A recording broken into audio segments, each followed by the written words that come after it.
بسم الله الرحمن الرحيم والصلاة والسلام على أشرف المرسلين وعلى آل بيته الطيبين الطاهرين وصحبه الأخيار. أشهد أن لا إله إلا الله وأشهد أن محمدا عبده ورسوله أدى الأمانة ونصح الأمة وجاهد في الله حق جهاده حتى أتاه اليقين ونحن على ذلك من الشاهدين. ونعوذ بالله من شرور أنفسنا وسيئات أعمالنا، من يهده الله فلا مضل له ومن يضلل فلن تجد له وليا مرشدا. أما بعد، درس اليوم سأفتتح بآية سبحان الله غاية في الأهمية لكي نستشف الأوضاع الحالية التي تحصل في البلاد الإسلامية والعربية والعالم ككل.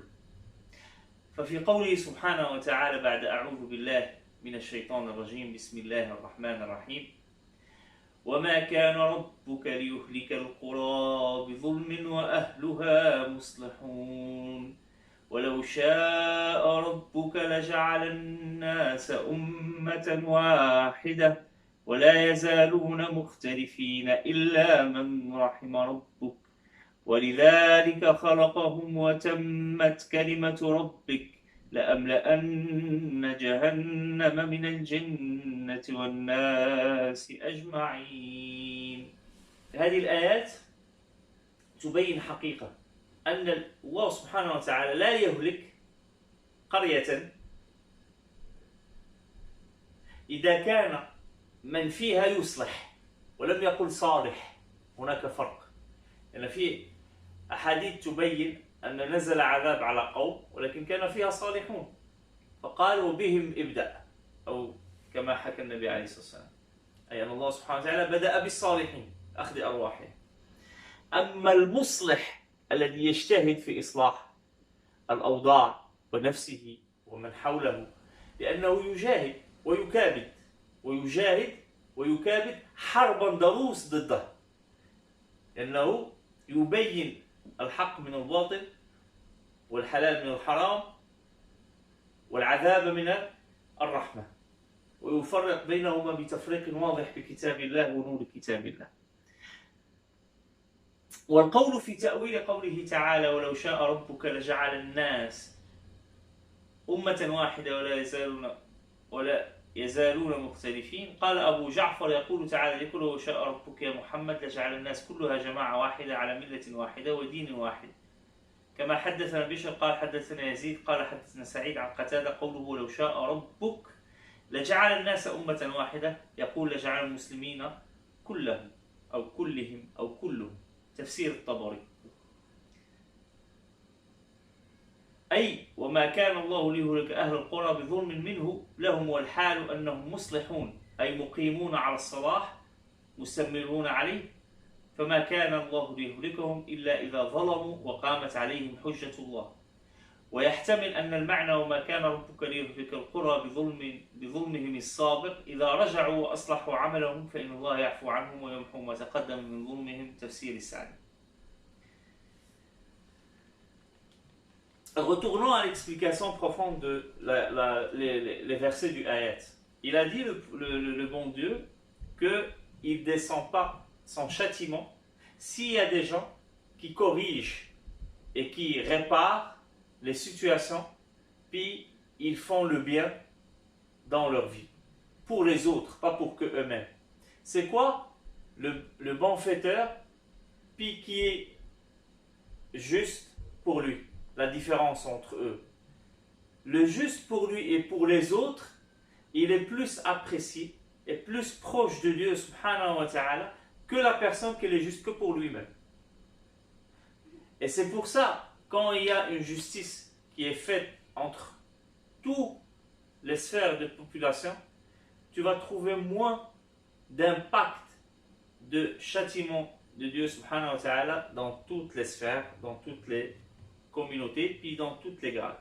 Mais par contre, quand l'injustice rayonne, puis commence à prendre de l'ampleur, c'est là que ça vient, tout châtiment qui peut rentrer dans ce sphère. C'est pour ça que le prophète, alayhi salam, il a poussé toujours les gens à aider et s'entraider, et c'est pour ça qu'il a dit le plus grand acte qui fait al-rida d'Allah subhanahu wa ta'ala, sa satisfaction, c'est al-islahu dhat al-bayn. Ça veut dire de corriger une relation avec deux, ou entre deux. Et ça, ce qui est grave, que de la contrepartie, dans la contrepartie, le plus gros péché, c'est de détruire des relations. Et ça, ce qui est arrivé maintenant dans notre époque, on est plus dans la chicane, puis dans la division, que dans le rassemblement. Alors, il ne faut pas être étonné de ce qui se passe dans le monde aujourd'hui. وفي صحيح الترمذي من حديث أبي بكر الصديق رضي الله عنه قال سمعت رسول الله صلى الله عليه وسلم يقول إن الناس إذا رأوا الظالم فلم يأخذوا على يديه أوشك أن يعمهم الله بعقاب من عنده. Regarde, il n'a pas dit si la prière n'est plus faite. Il n'a pas dit si le jeûne il n'est pas fait. Il n'a pas dit si la zakat, les dons, ils sont pas faits. Il a dit yushikul adhab an ya'ummahum, si il laisse l'injustice rayonne. Puis la personne qui fait du mal n'a pas de conséquences. Et qui est criminel, même s'il a un concept juridique qui est juste, mais il fait de la destruction, il n'est pas arrêté, ça commence à avoir un châtiment pour toute la population.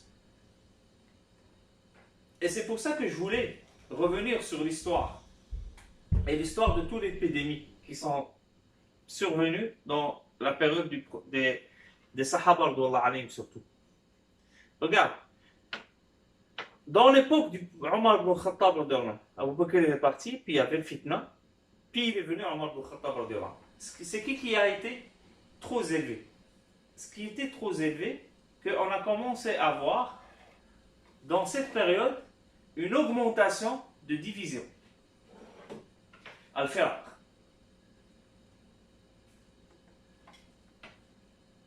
Et une augmentation de As-Sira' Bayna Al-Firaq.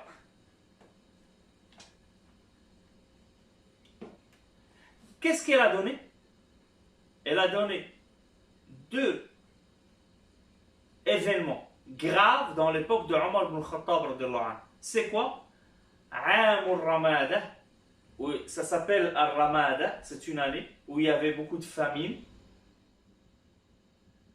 et il n'y avait plus de pluie, puis il n'y avait plus de récolte. Puis les gens ils sont morts, beaucoup de ce fléau, malheureusement. Puis il y avait un vent qui s'appelle Al-Rih. Tusfi turaban karramad. Fasummiya amul Ramada. Ça veut dire qu'il y avait un vent qui reportait de la poussière qui était comme ramad, noir. Quand on dit ramad, elle est un peu gris, qui va vers le noir. Ça s'appelait Amr Ramada, et c'était l'année où il y avait l'épidémie, Al-Ta'un.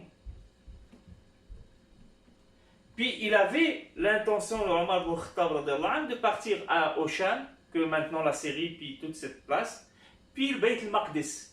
Mais il y avait eu beaucoup de morts musulmans, puis surtout des Sahaba et des soldats des musulmans. C'est quoi la leçon qu'on fait sortir quand on lit l'histoire? Derrière chaque événement qui arrive avec l'épidémie, puis les catastrophes.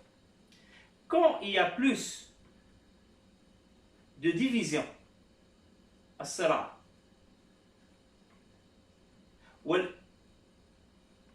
عدم التعايش صراع وعدم التعايش, Allah subhanahu wa ta'ala il le mentionne clairement dans les versets coraniques. Qu'est-ce qu'il dit? وَمَا كَانَ رَبُّكَ لِيُهْلِكَ الْقُرَى بِظُلْمٍ. Ça veut dire il ne va pas détruire une civilisation par injustice. وَأَهْلُهَا مُصْلِحُونَ. Ça veut dire ce qui empêche ça, quand tout le monde attribue à faire le bien, puis à faire grandir la relation avec Allah subhanahu wa ta'ala avec justice, pas en injustice. Puis il donne la raison. Il y a un secret derrière pourquoi il mentionne ça. Même si on a expliqué que les explications qu'ils ont données, les premiers ulama, les savants, qui sont justes. C'est pas faux. Mais il faut ajouter ce qui se passe maintenant pour comprendre dans l'histoire qu'il y a une autre explication. Ça veut dire qu'il ne peut pas être dans la même religion puis dans le même chemin.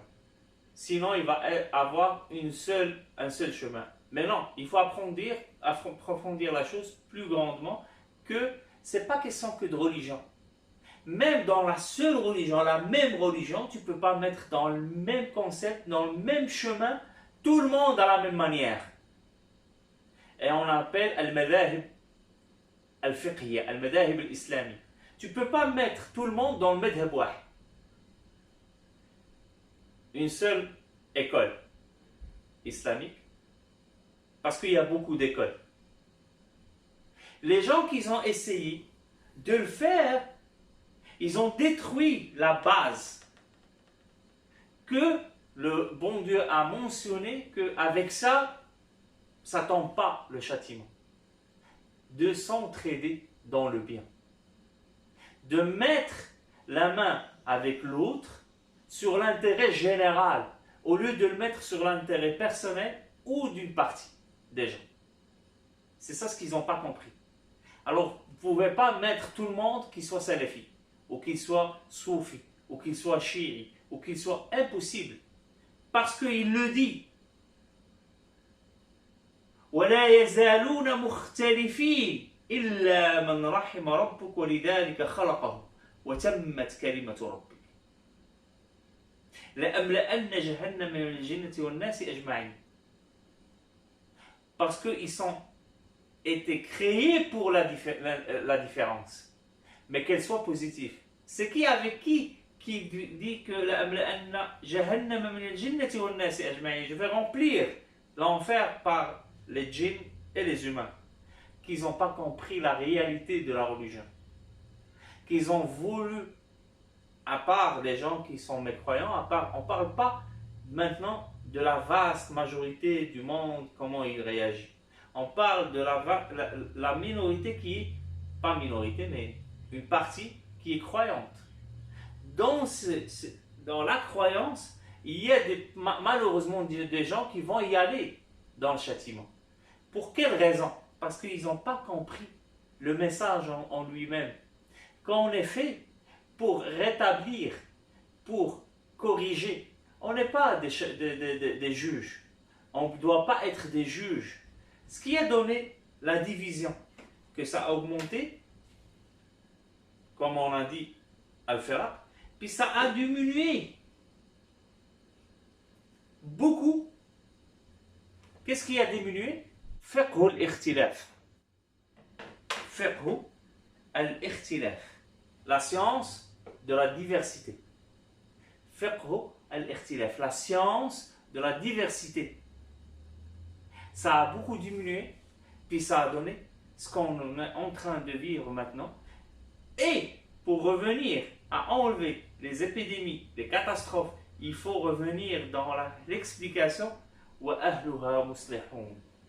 réparer.